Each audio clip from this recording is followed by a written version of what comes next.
Just thinking of Noah. All right, here we go. What a way to start the show. Well, you know, because I was just thinking of Noah. I said to Julia, we're live, and she's spitting out her gum, talking to Lizzie. I'm like, all right, we're going to start the show. But I want the context. I was thinking of Noah Syndergaard because he said hand, foot, and mouth disease. Well, I don't think about him otherwise. Because Evan Roberts has that right now. Oh, gross. By the way, this is Orange and Blue thing. Wash your pants, people. What do I usually say? What's up, Mets fans? You know what's weird? Season 12, episode 42. 12? Fuck that. I'm never getting to episode 12. I will be retired by episode 12. Season 12. No, read the paper. What? You want to do it? Go ahead. You start the show. What's up, Mets fans? Orange and Blue Thing, Season 7, Episode 24, coming to you live. Lizzie's sitting on the floor, laughing. We're talking about hand, foot, and mouth disease. What's up, Darren? What's up? Well, what's your name? I don't know. Julia. Yeah, I say, I'm Darren Meenan. Julia Quadrino. How you doing? Whatever. How you doing? Nobody cares about me. Anyway, sure they do. Okay. So listen, we will get to a bunch of topics coming up soon, but I wasn't there last Thursday night. Unfortunately, I had previous plans, and then once the rain out happened for the Thursday before for the Battle of the Badges, FDNY versus NYPD. Who won, by the way? Was it FDNY? FDNY did win. It started off like it looked like it was going to be like they were going to run away with it, but it did become a game. NYPD it was competitive. Did, yeah. And I heard there was a couple home runs, I think, or at least one. There was one home run. I was at the bathroom when it happened, though, but I heard the commotion. Like, that had to have been a home run. That's got to feel so sick. I mean, obviously, these guys are real ball players. I cannot even to hit a home run at Citi Field. When, like, before the game was starting, and, like, you know, they have, like, I think, like, Thunder was playing as NYPD was running out the field. And I was like, always reminds me of Noah Syndergaard when I hear that. I know. But I was like, I'm so fucking nervous for them. I have never been more nervous for other people in my life. And I'm sure, like, they were like, whatever. But, like, that's so sick. Was there a ceremony before it? Like how they do opening day with the lineups? They did lineups. They did like a bunch of like, you know, I think there were like bagpipes and nice things and just like, you know, NYPD ceremony things. It was national anthem. Yes. Who sang that? Somebody from the FDNY. Taylor Swift. I wish. No, somebody from FDNY, which makes a lot more sense. But no, it was very well done all around. It was a very it was great. I know why David Wright made the trip for it. It was very twice. Day. Yeah. So David Wright was in town the week before, and obviously you can't do much about the Doppler, but the Wednesday night, the night before the original event, he did the whole round of being on the radio with Howie. Then he sat in the booth with Gary, Keith, and Ron. And then I guess when the rain out, actually, you know what? He also did go on Thursday because I guess they did have some things planned with the Mets where they made promises, I guess, to certain people for meet and greets. So he still did go on Thursday, even though there was no game that night. Did the thing with the photos and meet the families and stuff. And then I guess he went home and came right back. Wow. So shout out to David Wright. We will get to that whole night and Julia's experience because I'm hearing everything secondhand here. I was not there. Shout out to the Mets for putting that together. Yeah, well, we'll get to that in a second. Right. So, last week or last episode, we talked about how maybe this might be the end of Orange and Blue Thing. Do you see how many tweets we got? I know. I'm going to be honest. I wasn't expecting that. I got some DMs like, you guys absolutely have to keep doing the show. I love it. It's the only one I listen to. I'll be completely honest. Shout out to everyone else that we're friends with that has Mets podcasts. I don't listen to any. Me either. Like, I'm not. I will say, there's so many of them. I know. Within the last month, I've started getting into podcasts, but like I like listening to podcasts of like, rewatch podcasts of shows that I'm currently rewatching. Yeah. And honestly, maybe if I was more in tune with the Mets this season, I'd want to listen to a Mets podcast, but I'm kind of just like, it's tough. Doing one is enough. I do listen to some recap stuff with dirt bike racing on the weekends, but on YouTube, I don't know if you can do this on podcasts as well. I don't know about for ours, Apple and Spotify and all that, to listen to it in like a faster speed. Oh yeah. So I'll watch a YouTube video a little bit fast. You kind of get used to it. I don't know. It trips me up. Not times 2, but like 1.5. And like, it kind of speeds it up. You're not sitting there for an hour. You kind of bang it out in 45 minutes. Right. If it's an hour episode, speeds it up a little bit. God, so I wonder what my voice sounds like at 1.5. Shout out to all the people in the comments watching live. Orange and Blue Thing is back, at least for this week. And honestly, I was like, even I said season 12, it was like, fuck that. We're only on 7. I know. And 7 years is a long run, I feel, for a podcast for sure. And obviously we have great partners with Corona and TickPick and whoever else we happen to work with over the years. But like, I'm like, listen, if the Mets are going to keep playing like this, that's the thing. I think we need a more reinvigorating season for us ourselves to feel reinvigorated. Listen, this is not a pity party. No, like Lizzie and I have it really nicely over here. Yeah. And I texted her yesterday. We have not had a summer like this, maybe ever, as far as like sales are concerned and it's like it's serious. Yeah. We probably did better sales wise during COVID than we're doing now. Yeah. Because then people were homing. They had what they call it retail therapy. People were shopping. Right. Now it's the kind of thing where if there's nothing to look forward to as far as like the season's concerned, and people like yourself are so fed up, like fuck the Mets, whatever, they're not going to buy stuff. Of course not. But at least when the Mets sucked and they were supposed to suck, people who were diehards like us would be like, you know what? They do suck. They were supposed to suck. We got John Neese as the opening day starter. Exactly. No offense to John Neese, kind of took a stray there. Hope you're doing well.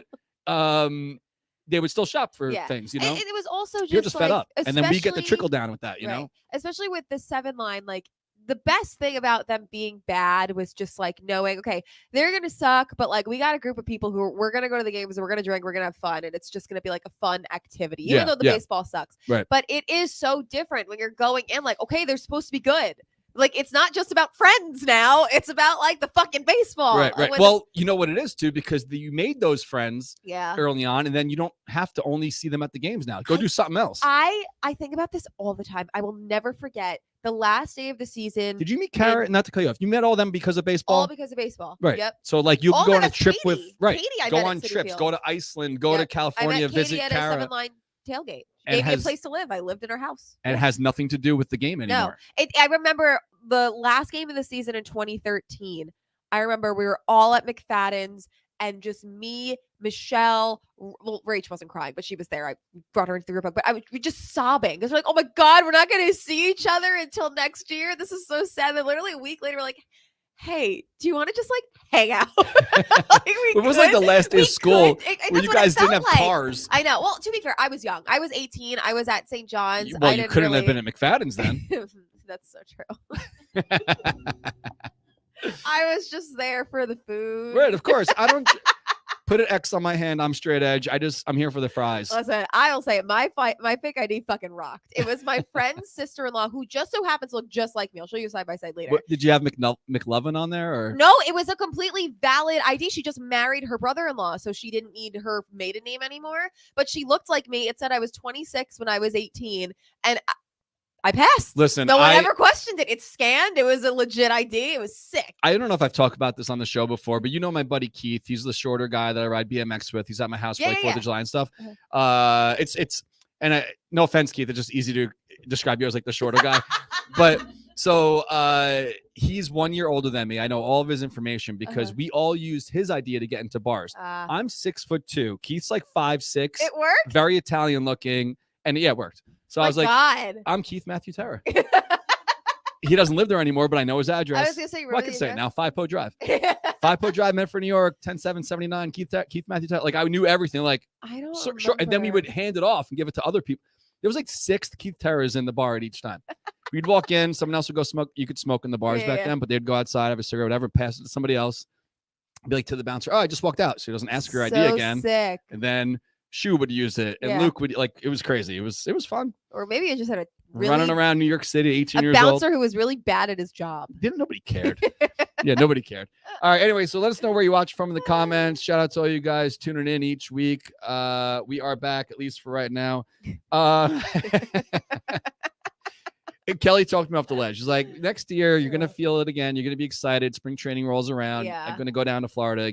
We will get to the schedule in a little bit. The 7-line Army schedule did come out for 2024. Yay. This is probably breaking news to Julia because she doesn't really. I did know because of the group text. Because of the group text. I wanted to make sure that before I posted anything on the internet, there was no like pop-up weddings I forgot about, like Katie's a couple years ago. When I kept trying to, I tried to plan like 4 different things on her wedding day. And like every time you're told you can't, that's Katie's wedding day. And every time you're like, I didn't know. Well, the best was when we were on the show that one day and I said the date and you're like, you're kidding, right? I literally thought you were fucking with me. I was like, funny. You were like, what? It was like July 20th or something. I don't know what the date was. But 16th. All right. Yeah. So shout out to Tick Pick. We were doing this a little bit earlier because I was texting and emailing with Kyle yesterday. Love Kyle. About the rest of the season. I'm like, hey, what do you want us to be pushing on? Because clearly we just love Tick Pick in general. Yeah. I looked up the other day to see if you wanted to go to like every Mets game for the rest of the season, what that would cost. And it was like $140 or something like that. How many games? A lot. Like the whole month of September. And there's a lot of giveaways too. So like if you wanted to do that, and like your get-in price was like for some games it was $4, sometimes Take the train. It was $5. Don't Take park. the train, save $40. And then there's a Buck Showalter windbreaker giveaway on one day. Ooh. There's a fireworks night. The Kodai Senga Ghost Fork baseball is this weekend. Plus Ohtani will be in town, so a big series this weekend. Yeah. He's not pitching, I don't think, but at least we'll see him at the plate. There. Probably hit us a home run on Friday. Oh my God, that'll be sick. Yeah, right? Yeah. I'd keep that one. Oh, 100%. A lot of times I'm like, you know what? No, that one doesn't go to a kid. Sorry. Sorry, kid. So there's a lot going on. But anyway, I was like, hey, what do you want us to promote? Because clearly it's really tough to be like, go to the Mets game. do you want, let's do a giveaway for 2 free Mets tickets. Yeah. Not saying that's not a great gesture, right. but how many people are going to get involved in that giveaway? Yeah, it's not enticing at this point. So I think I told him, he didn't write me back yet. I'm kind of just making him do it now. Okay. So why don't you just do a tick pick credit? Yeah. Buy whatever you want. Yeah. Go to some other concert, go to a Jets game, do something. So we're working on that. Hopefully we have the details set out by next week. But if you don't know about Tick Pick, this must be your first time watching our program because we talk about it each week. We talked about it before they were even a partner of ours. I was doing work for Tick Pick long before they were doing work for me. Wow. Look at this. You know why? The Ohtani effect. The highest price ticket we've had so far since we've been talking about this. What do you think the price is for this Friday night? I can't see, but I see it's double digits. Yes, it is double digits. Which is crazy. It's two things. Ohtani's in town. Kodai Senga's pitching, and it is also Kodai Senga glow-in-the-dark Ghost Fork baseball. I haven't seen that yet. I don't know what it looks like. That's an event. What do you think? What's the get-in price? $20. $17. All right, that was close. Not bad. So $17. You go to tickpick.com. It shows you the whole map of the ballpark. You could scroll around and see which tickets might work for you.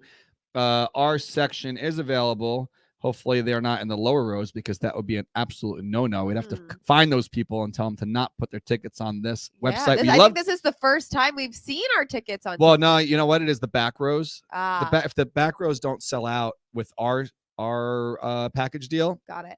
They go up on the game-by-game basis. And then if those don't sell, then the Mets are like, all right, well, we're not going to eat these tickets. They'll put them up for face value, and then other people will try to flip them.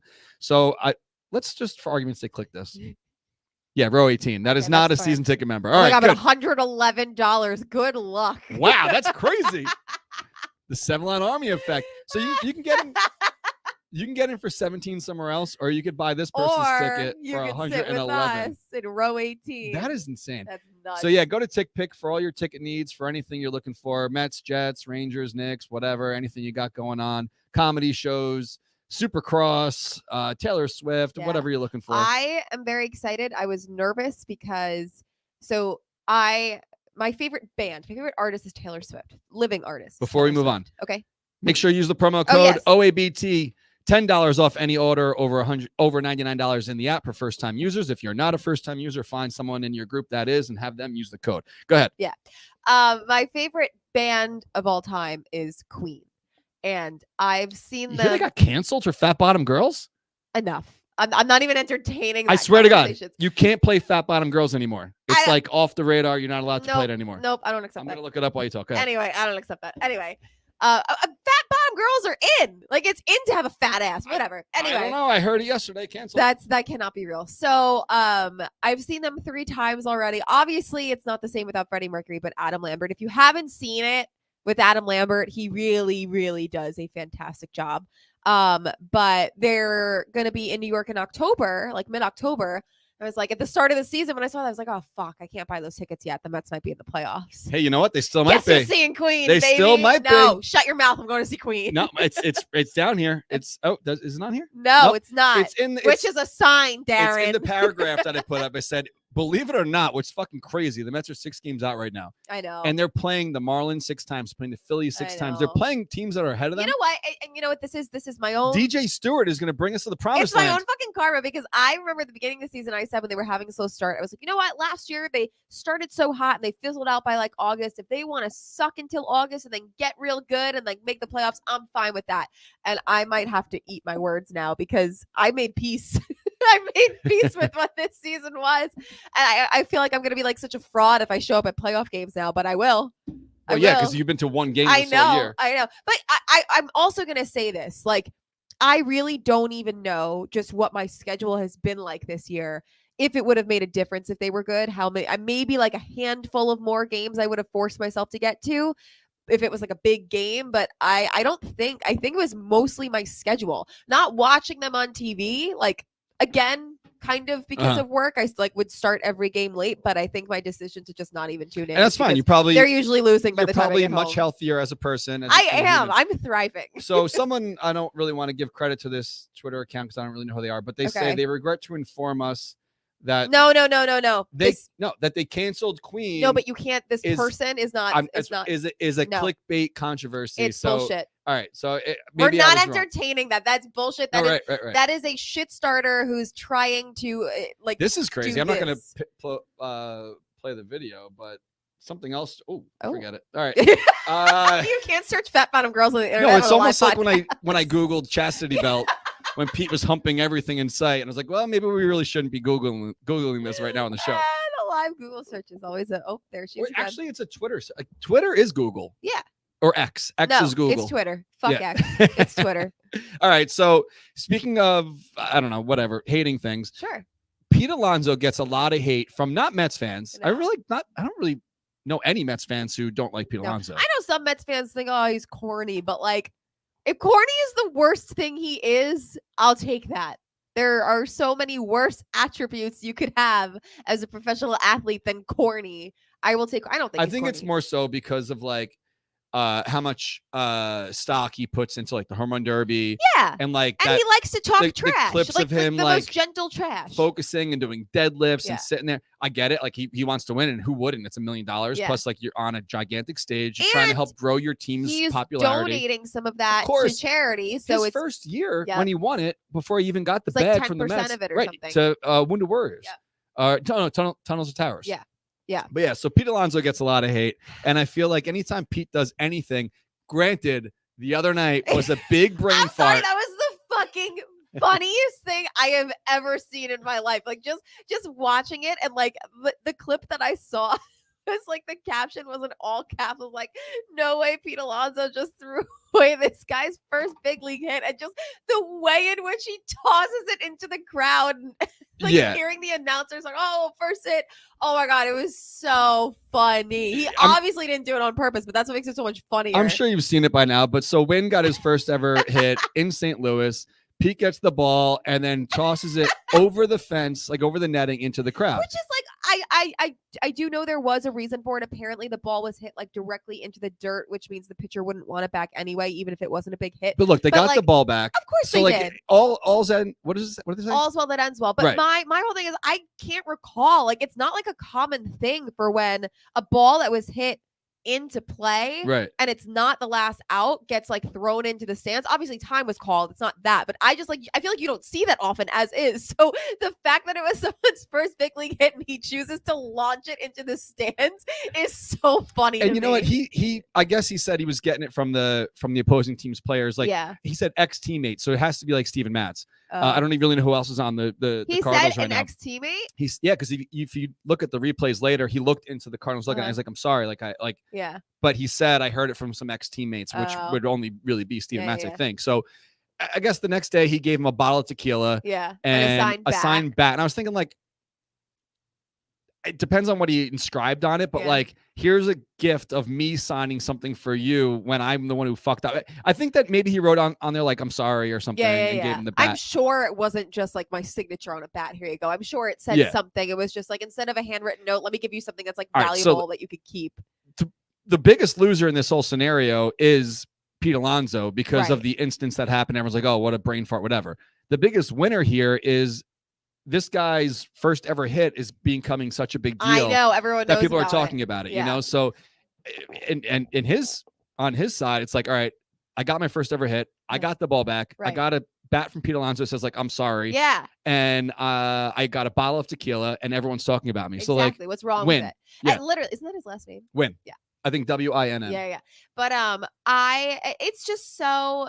Yes. This is one of those things where like you see this happen to celebrities a lot when like a celebrity or someone, or I feel like this happens to you sometimes when like somebody does something that like, you know, oh, that was kind of like a brain fart. Like I shouldn't have done that, whatever. But like, because people hate them already, they'll use it as like, oh, look at this asshole throwing away. Right. He clearly does. Like he's clearly Pete's not a dick. It's like, no one, especially Pete Alonso, is knowingly going to throw someone's first big league hit into the stands, like recklessly on camera for everyone to. No one's doing that. I think it's like that kind of get you off your game. Also, like you're on this gigantic stage. If you're Pete Alonso standing on first base, oh yeah, and then you're thinking about this the rest. He had a home run the next day, so clearly, I guess he's just he's on right now. He's he's doing his job, and these guys certainly haven't given up. Like they're still going out there and trying to win baseball games. But them.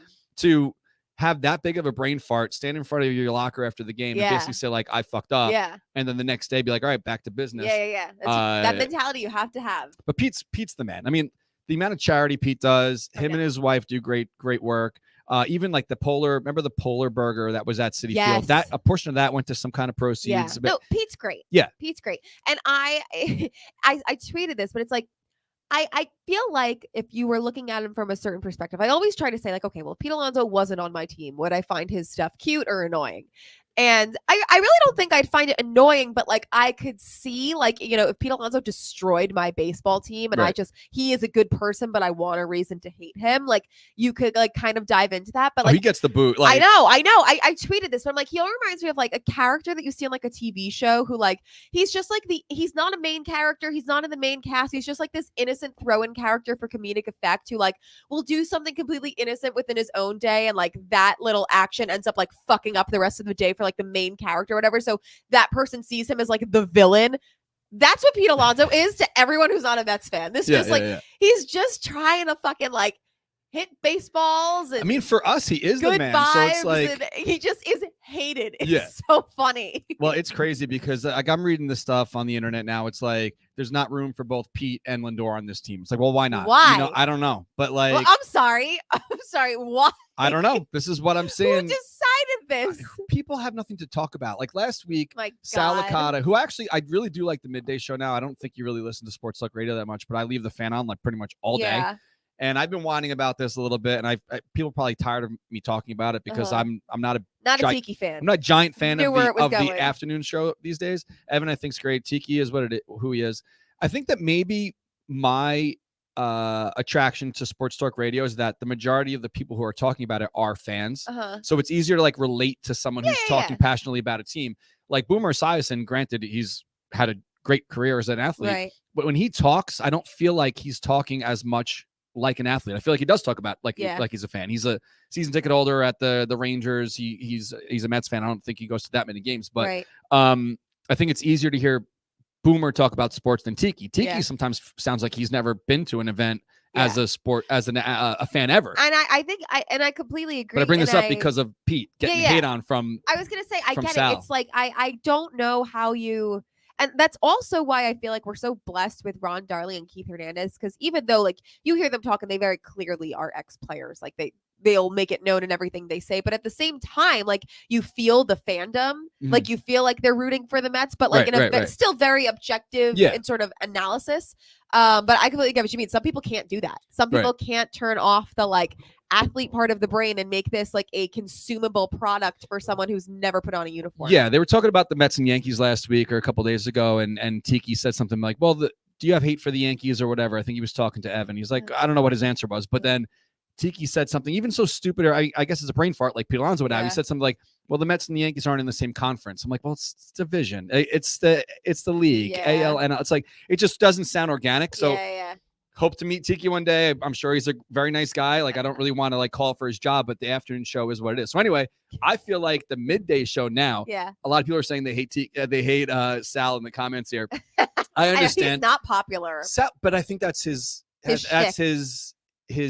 objective is to get people to talk about, just like I'm saying, like Win is excited people are talking about him. Sal, whether it's good or bad, people are still going to talk about him. Sports Talk Radio, baby. Right. People So are talking about you. You're doing your job. I do like the midday show now. Sal and I did have some issues over the raccoon shit, but again, I understand the scope. I mean, I don't take things very serious. When people talk shit about me on the internet, I don't really care. It's all I understand that's the business, so we made up whatever. I like the midday show, but last week Sal had some take that like Pete Alonso's the problem. Oh my God. I forgot. This? Yes, I forgot that he said he was like, the Mets clubhouse is toxic and Pete Alonso's the reason why. Shut up, girl. Are you kidding me with this fucking like middle school rumor starting shit? Like what's your source? I'm sorry, but if you're going to start throwing You out have to have some accusations, right? You like have to have some that, facts. like you have to like at least have some sort of, I know you can't name your source in most instances, but like you can't just fucking throw shit at the wall and see what sticks in New York, because now everyone's talking about it. You get like the brain dead people who they only get their news from fucking headlines they see on Twitter, and that's what people are like. Oh, now Pete Alonso's the problem. What from who to who for what? What do you mean? Is part of that. They're not getting rid of Lindor, nor should they. I mean, Lindor's the guy. He's been here. The Mets have a toxic clubhouse, and Pete Alonso is part of that. They're not getting rid of Lindor, nor should they. I mean, Lindor's the guy. He's been here for a few years. He's learned from the failures of year one, and he's got the huge contract. He's not going anywhere. We know the talent on this team. We know the talent that they had. Why did they fail so miserably? It's because you have a bunch of selfish individuals not playing as a team. And unfortunately, Alonso is part of that. He's part of this core. So yes, he produces. Yes, he hits a ton of home runs. Big part of it. Homegrown, all that stuff. But ultimately, the Mets are going to have to make a decision here. Because if they want to get to where they want to be, the core of this team, the culture, it needs to change. So that maybe that's where I got it from. He's basically saying there's no room for both these guys on the team. Before you jump in, okay. Well, you know what? They have a much larger show than we do, so they're on the air right now. Of So course. Sal, I feel like I'm friendly enough with him now that he would come on to defend himself here. Yeah. But you can't really just throw shit out like that without any kind of basis behind it or a fact. It's also like what about Pete Alonso is a selfish player? I don't know. He's going out there trying to win every day. Seen him be is a team player, hyping up his teammates. When him and Dom Smith were competing for each other's jobs, they were their own biggest cheerleaders. Right, what the fuck are you talking about? Just because he's good, just because he has personal success, he's been to All-Star games, he goes to the home run derby every year, like because he has personal goals that he is also achieving, but those personal goals help the team be better. So what do you mean? I don't know. When he kept bringing up the core, I guess when you think of core, you think of the everyday regular players, right. Nimmo, Alonso, Lindor, and then they obviously got rid of Scherzer, Verlander, whatever. Right. So I don't know. I don't know where his basis is, but we did see something that came up yesterday. I did screenshot it, so I'm going to play this because right. Did I title this show? Yeah. Pete Alonso fought Jacob deGrom ? Did this happen? I know. This is another thing that, like, I only heard about this like an hour shit ago. At the wall. So I didn't have a chance to like really check in on anyone of my sources, but Francesa has a podcast, and I've never listened to it. But oh, look at this! You know what's funny? When I leave my phone out and it's charging, look how many selfies I get in them, like of Amelia. So what is that? 5, 10? She took 20. Like she holds it down and goes, and it takes like 20 pictures. So that was this morning, I guess. My phone was charging. So Francesa has a podcast. This is what he had to say about Pete and deGrom last year and where the basis of this came from. And he just throws it out there and then never mentions it again, which is just okay. Peak sports talk radio. Hold on. Mike Francesa podcast at gmail.com. That's where you send your emails. We get as many as we can. As for the Mets, hey, who cares if they have a winning streak or losing streak? We know the die has been cast with the Mets this year. How many home runs Alonso has is interesting. The fact that Alonso has been somewhat scapegoated here. Are there issues? Yes. Has Alonso been in the middle of it? Yes. Did he have a fight with deGrom last year? Yes. Were there other problems on the team last year and this year? Yes. You didn't hear about him last year when they won 101 games. This year, you're hearing about him all the time. What was the dramatic pause? If Alonso goes, he better go for a hefty ransom. If he doesn't, keep him. 40 home run hitters don't come around very often. He sounds drunk too. I was just gonna say, like, he sounds like a grandparent who's like recently had a stroke or something. But last year, that's not. He's saying this happened last year. If my memory serves me correct, Mike Francesa wasn't even working last year. I don't keep track of him. I don't know if he's ever had access to the clubhouse or what kind of sources he has, but this cannot. If this actually happened, I literally did a quick Google search of just like Pete Alonso, Jacob deGrom together. Nothing really was coming up other than like highlights when both their names were mentioned. Then I did Pete Alonso, Jacob deGrom fight, and like nothing. All it said was like last year like right before the playoffs start that deGrom is pitching in, Pete being like, this is exactly what you want, Jacob deGrom. Yeah. And what are you talking about? What are you talking about? Like people were saying like, oh, well, maybe, he kept deGrom, meaning deGrom kept like mentioning how he was opting out at the end of the year. Maybe Pete didn't like that. I'm like, who fucking cares? And like, if he didn't, we don't know about it. That's not something that we knew. So like, well, we don't know. Like, honestly, like people think that we know. Sometimes there are a few people that I could text here and there for information. It's more so like game wise. Like I'll tell you, like this is going to be rained out. This relationships. Right. This is not something that I feel like Sal Licata or Mike Francesa have like direct access to. Maybe it's hearsay, but sometimes when there's smoke, there's fire. So if like Francesa is saying this, Sal Licata is saying this, but what the Mets supposedly had anything. Pete Alonso on the trade block this year, which came out. I don't know. We're not in the clubhouse. We have no idea. I don't buy it. I don't either. It's but not like you see Pete sitting by himself in the clubhouse. It's not like you ever hear anybody saying anything other than like, we love Pete. Right. I don't know. But whatever. Again, sources. I at the end of everything I ever say on this podcast, I relent to the fact that I don't fucking know shit. It's just my opinion. Are you kidding me? Versus everyone else's. The night of the Subway Series, we had the show, and you didn't even know that the Subway Series was that night. Like, well, tonight it's the Subway Series at Yankee Stadium. Like, it is. I also didn't know that the day of the NYPD FDNY, the day it actually ended up being, that the Mets were playing that day. I thought it was just another off day. You're not. Well, yeah, because they were on the road, Julia. That's how it works. I was messaged. I'm friendly with Tim Healy, and I was like, "Oh, are you going to be at the stadium for or the game tonight? You're taking the night off?" He's like, "I'm in St. Louis with the Mets." I'm like, "Oh, I didn't know they were playing." Oh my God. Oops. All right. So anyway, they are playing this Friday, and we will be at the K Corner. Last Tuesday was so much fun. I was blown away because I thought that the prices were half price for the Coronas there. Full price Corona for this 16-ounce like tall boy Corona at the K Corner on a regular day is $14.25. When we were there last Tuesday, they were $4. Oh my God. So we worked out a deal with Corona, the K Corner, and the Mets that when we are in town before our game last Tuesday and this Friday, if you're wearing anything that says T7L on it, whether it's the jersey, a hat, an old shirt from back in the day, anything you have that says T7L, you show the bartender, you're getting buy one, get 2.5 Coronas for free, basically. That's crazy. Crazy deal. So is that like every no. 7-line game? Nope. Just special days, special times. Okay. So go to the website, go to the7line.com, click the blog post, and there is a blog that explains the whole detail. The reason behind this is weekday tailgates. We never did those back in the day. Yeah. We were always at McFadden's or McKellar. Yep. And then we'd go into the game because people come from work. They get there late. They get there just in time for first pitch. Right. They have dogs to walk. They got things to do. So we were like, why are we going to tailgate when there's not going to be like a big atmosphere of a tailgate? It almost kind of dilutes the tailgate. Yeah. So when I was at a race a couple of weeks ago, I was sitting up there on a Friday, only 3 days before the game last Tuesday. And I'm like, maybe I could just reach out to the Mets and see if, since they have a great partnership with Corona and so do we, why don't we work together on something here and go back to the K Corner? Because no offense to the K Corner, I haven't been there yet because it's ballpark pricing. Bless them to get those prices. Good for them. But if we could tailgate, we'd rather tailgate. So since the weekday tailgates are a little rough, I'm like, well, why don't we just try to do something there if they could give us a discount? Yeah.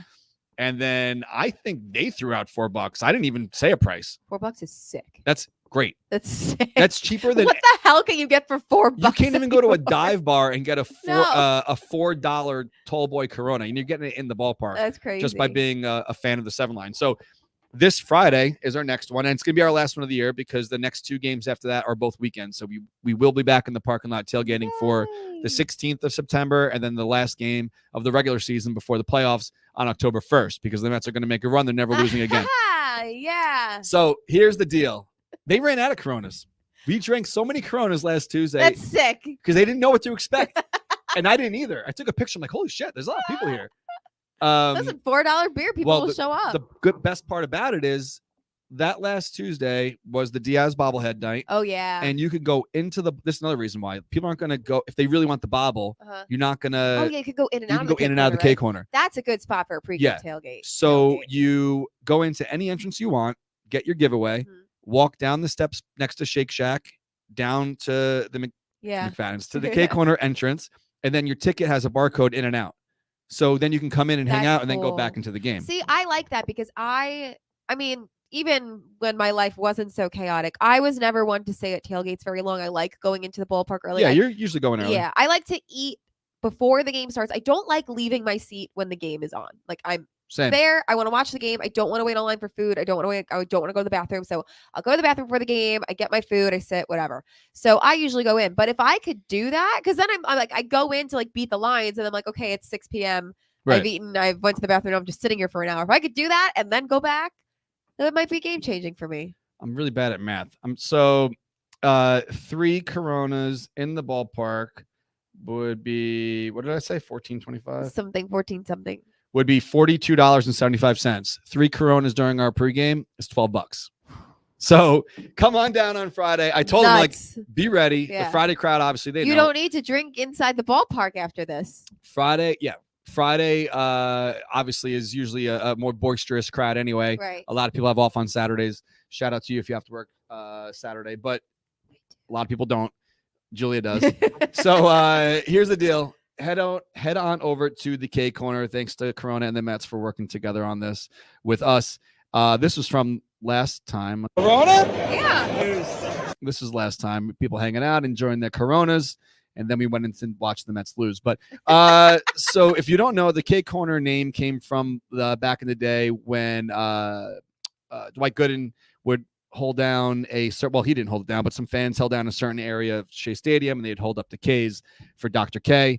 And then they also made like a hanky out of it. It was really cool back in the day. It was like a rally towel with a K on it. I think Daily News made those. But you scroll down and it says right here, when Friday, August 25th, which is this Friday, for 3 hours before the scheduled first pitch. So that is 4:10, right? 4:10. Sure. This Friday is when the deal is going to start. And you get the discount by simply showing the 7-Line logo to any of the bartenders in there. And that's how you get the discounted price.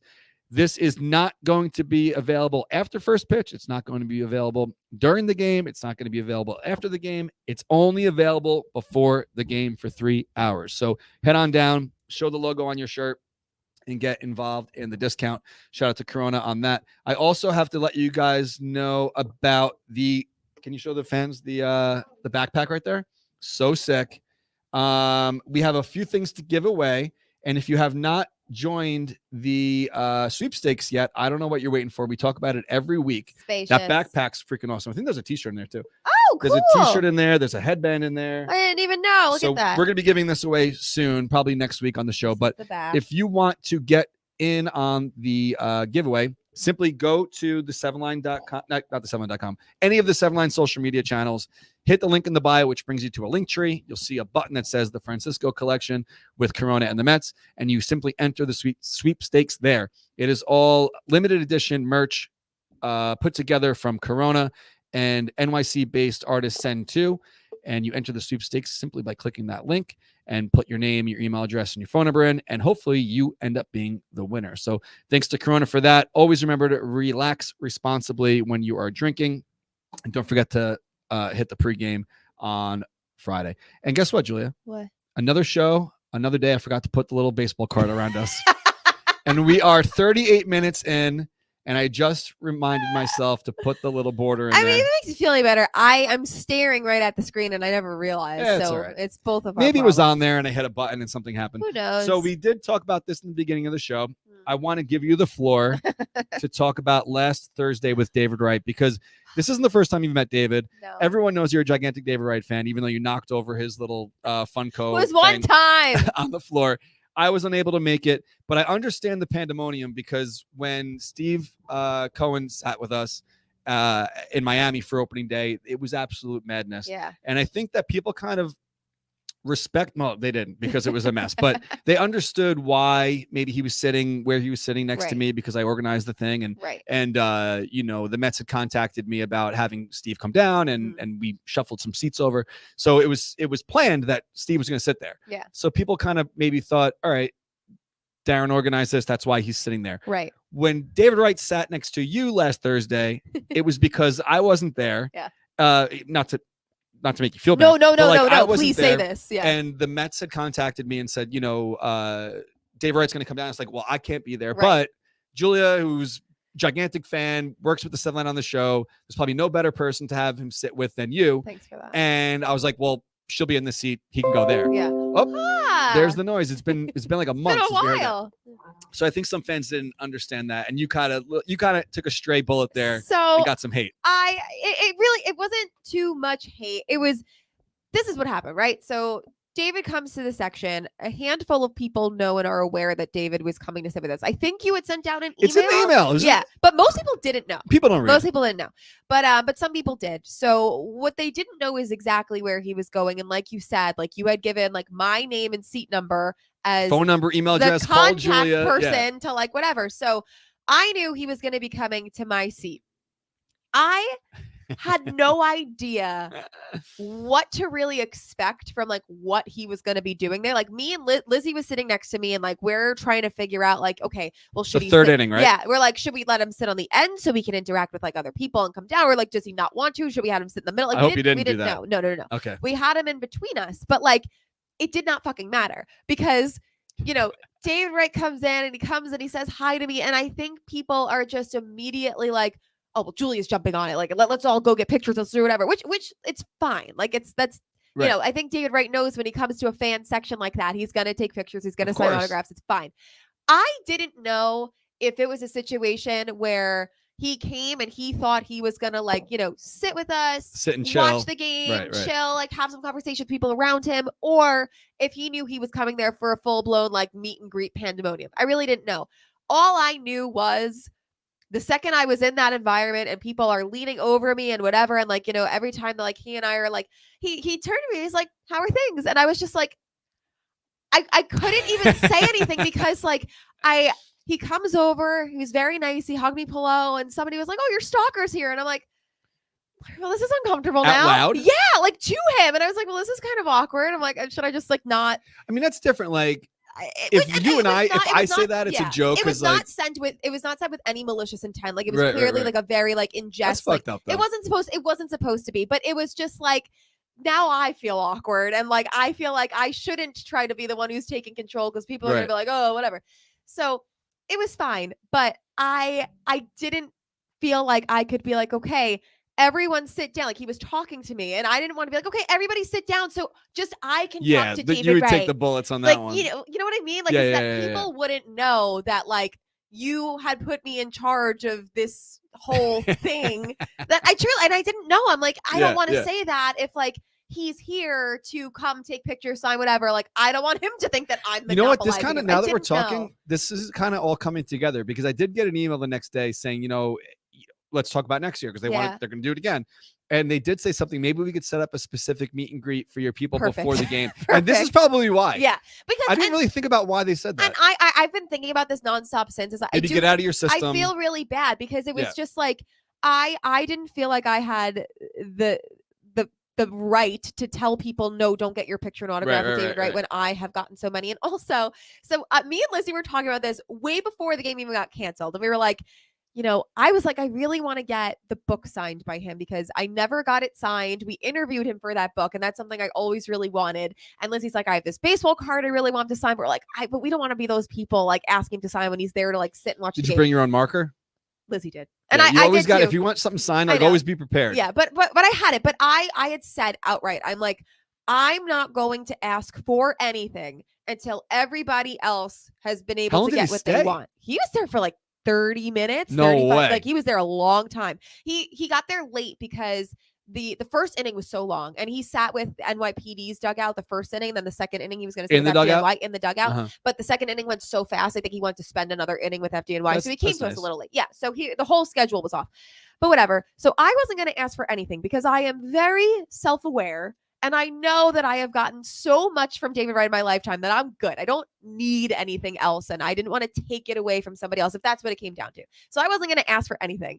And then the person, Juliana, lovely lady who brought him over, was trying to be like, all right, David, let's like wrap it up or whatever. And Lizzie was like, Julia really wants you to sign her book. Julia, take out the book. He was like, give me the book. I'm like, okay, here's the book. And she was like, and there's also a picture. Yeah. He literally was like, give me the book. And then Lizzie was like, and also give him the picture. He's like, give me the picture. I'm like, okay. So I gave him these things and he signs them. We have a nice little conversation. It's fine. But then I remember Chris, my boyfriend, is with me. Oh, look at you, boyfriend. Yeah. Nice. So, when Chris was a child, David Wright signed. Sorry, boys. David Wright signed his baseball glove for him, but Chris's childhood home was destroyed, and when it was, the glove got ruined with it. So he brought his glove and was like, "Oh, maybe I'll get it signed again." So I'm like, "Okay, if I'm having him sign these things, I'm like, Chris, give me the glove." Like, "This is my boyfriend Chris. Can you sign his glove?" And he's like, "Hi, boyfriend Chris." It was very lovely, except there's one woman leaning over us who said something. Yeah, don't you think you have enough? Like, is that you really something else? And I was just like, it's not for me, and I didn't ask for these, so please. Oh my God. I just like sunk into my seat. I'm glad she didn't hear that because this is a charity event. You don't need to like be fighting each other. No, I know. I didn't even respond. I didn't look her in the eye. I literally just said, I'm like, I'm going to get shanked in the parking lot. I said that out loud. And it's like, thank God all these cops are here. Yeah. But it was just but it was fine. It was a lovely evening. David Wright is always and has been the greatest human being I've ever known. And I love him dearly and he's great. I just feel really bad that it ended up being such pandemonium. I hope he wasn't too overwhelmed by it. I hope he never, doesn't want to sit with us again because there was no control. I just felt like... No, they're already talking about next year. Okay, good. But I felt like in that, like when people are saying these kinds of things, I'm like, I can't be the one to say, everyone sit down and leave him alone, because people are going to be like, are you fucking kidding me? So it was what it was, but David's I have two... Actually, you know what? I'm going to talk about two things right now. Okay. But this might be a longer show than I thought. That's fine. I have two things signed by David Wright. Did you see the T-shirt I got signed? Yeah. I didn't get it signed. It was a wedding gift. Yes. So we got married at Citi Field. If you didn't know, if you care, whatever. So we made the orange captain shirts. I don't know what year that was. Probably early. 2013. I don't know, but we got married in 14. Yeah. So my ticket rep at the time, Chris Leith, had gotten the shirt, I think, from Lizzie, and then brought it to David Wright, and he signed to Darren and Kelly. Congrats on the wedding, So nice. David Wright, and they got it framed, Yeah. and gave it to me as a gift. The second thing I have is his last game. Yes. Dave Maggio painted that it's a painting of the photo of him waving to us in Philly. Yeah. And everyone at the tailgate signed it, and I went in, and I didn't know I was going to actually get to hand deliver it to him. Yeah. And I gave it to him, and then he signed the ticket stub from the night before. I pretended that I lost my ticket that night so I can get a reprint. Yeah. And then he signed that, so I've had that framed. That's like awesome. with a photo of Kelly and I with David, and then the ticket underneath. But same thing with him being so like he does and says things he doesn't really need to. Like when we were done with that whole thing, he's like, "Oh, give me your phone." Yeah. No. He goes, "Oh, take your Hold phone on. out." That was another thing. So we're there, everyone's signing things, and Bianca was running late. She got stuck on a local train. Video. She got stuck on a local train and she was running late. And I saw her boyfriend was getting something that I thought was hers. So I'm like, "Oh, is Bianca here?" And he was like, "No, she's stuck. She got the local train. She's on her way. She's still stuck." And David, all by himself, was like, "Who's running late?" And we're like, "Bianca." And he was like, "Somebody give me a phone." Yeah. And so boyfriend gives David the phone and it's like, "All right, who should yeah. He could not believe this was happening. He was like, "All right, who should be in this?" And I was like, boyfriend. He turns around and he all by himself records a video for Bianca being like, "I heard you're stuck on the local train. Be on time next time. Like, we're sorry you're not here. Happy birthday." Her birthday had just passed. Like, happy birthday. Like, he's just the best. And that was the other thing that really frustrated me about, like, when it was getting a little hostile at times. It was like, if you know one thing about David Wright, he's not leaving here until everybody gets what they want. Like, he's that kind of guy. Oh, he's private. He's I did see the video though. Oh, yeah. He's not going to not take your picture or sign. Like, he's never going to blow anybody off. That's just not him. But that day he was like, "Oh, take your phone out for a second." And then remember he filmed something. "Hey, Settling Army, thanks for having my back." Like, I remember that was his idea. Yeah, he's just the best. And Kelly took a it. picture of me taking the video. Yeah. So it's sick. I remember that. I'm in the clubhouse holding my phone. Yeah. David Wright standing there, and then Kelly. I'm like, "What the fuck?" So cool. Then we went back to the seats. I was like, "What life just is this?" happened? I know. Crazy. That's how I felt too. Crazy day. Like, what's going on? So speaking of what's going on, let's talk about the 7 Lines schedule for next season really quick, because even though the Mets will make the playoffs this year, we do have to talk about next year already. I said the other night, the Mets are probably only 2 or 3 wins away from us getting missed calls from 718-507-TIXX. Yeah. Because why not? Yeah. We will see. If the Mets win every day from here on out, maybe they have a chance. Sure. So that's this year. Let me pull up the blog post. I did put up the schedule a couple days ago because I get so many emails and DMs and comments from people going, "What's up with London? What's up with London?" Yeah. We are going to London. We will be there on the Saturday game because that is the home game. Unfortunately, I can't zoom in on this, but if you're watching this, screenshot it and zoom it in later. But we are doing 2 games per month next year. Is that? Hold on a second. Someone forgot their think glasses. I forgot my glasses at home. I think the first game of the season next year at home and does end up landing at the end of March again. So whatever. It's 2 in March and April, basically 1 in each month. One's the last weekend of the month. 2 in May, 2 in June, 2 in July, 2 in August, and 2 in September. The way that we're spacing it out, we are going to Tampa Bay in May. We are going to London in June. We are going to Brooklyn in July. We are going back to Brooklyn. Thankfully, that's always a fun time down there. And we are going to Chicago in August. So Chicago White Sox in August. Every away game always lands on a Saturday. The reason why we are not going to, let's see, where else do we need to go?